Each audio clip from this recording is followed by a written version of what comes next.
2.000 millones. Esa es la bonita cifra que el gobierno destinará en los próximos años a una de las obras más relevantes pendientes y que tras un tiempo a la espera ha logrado un gran impulso en poco tiempo: la conexión entre Vitoria y Burgos. Un tramo que conectará definitivamente la futura Y vasca, así como la red de alta velocidad con Francia por Irún y Hendaya, y que sigue sumando novedades.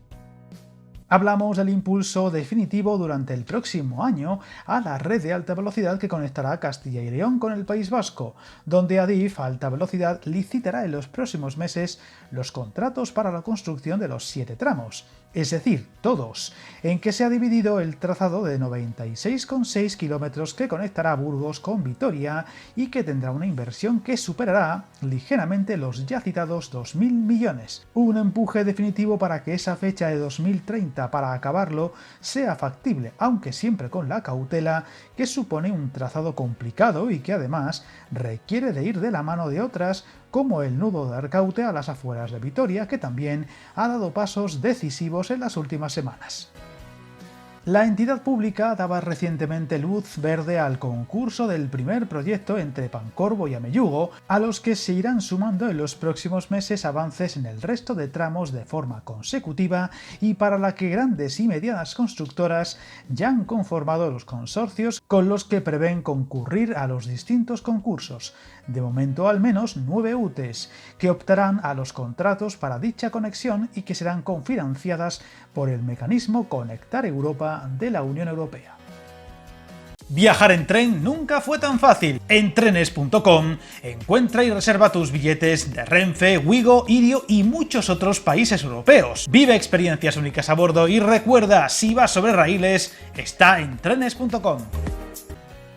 Recordemos que siguiendo el estudio informativo desde Adif Alta Velocidad se ha estructurado la construcción de la conexión entre Burgos y Vitoria en 7 tramos. La variante ferroviaria de Burgos, Valle de las Navas, Valle de las Navas, Piérnigas, Piérnigas Pancorbo, Pancorbo Amellúgo, Amellúgo Manzanos, e integración en Miranda de Ebro y el trazado Manzanos, La Puebla de Arganzón y La Puebla de Arganzón, Iruña de Oca. Una serie de contratos que todo apunta tendrán un presupuesto que oscilará según el tramo entre los 200 y los 400 millones de euros, por lo que en su conjunto se superará esa barrera de los 2.000 millones de euros, unos 500 más de lo estimado años atrás para esta misma obra por diversos motivos, y que si todo va bien logrará el avance clave de tener los 7 contratos licitados en 2026, y que si no en 2030 como máximo en 2032 la conexión de Madrid o Burgos a Vitoria esté completada, más o menos a la vez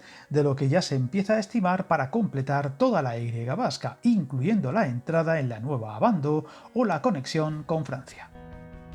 Recordemos que esa futura línea de alta velocidad Burgos-Vitoria será de vía doble, de ancho estándar y un bypass en vía única en Miranda de Ebro, que posibilitará tanto la parada de trenes en esta localidad como la circulación sin parada por el exterior de este municipio, por lo que probablemente antes de su finalización se dé empuje a la duplicación de vía entre Burgos y Venta de Baños, donde la plataforma ya está preparada para esa doble vía, pero se dejó en vía única en su momento ante el bajo tráfico que soportaría hasta culminar las mejoras del trazado hasta Euskadi, detalle que aún no se ha concretado pero que debería tomar poco presupuesto y tiempo de trabajo a falta solo del tendido de vía y electrificación.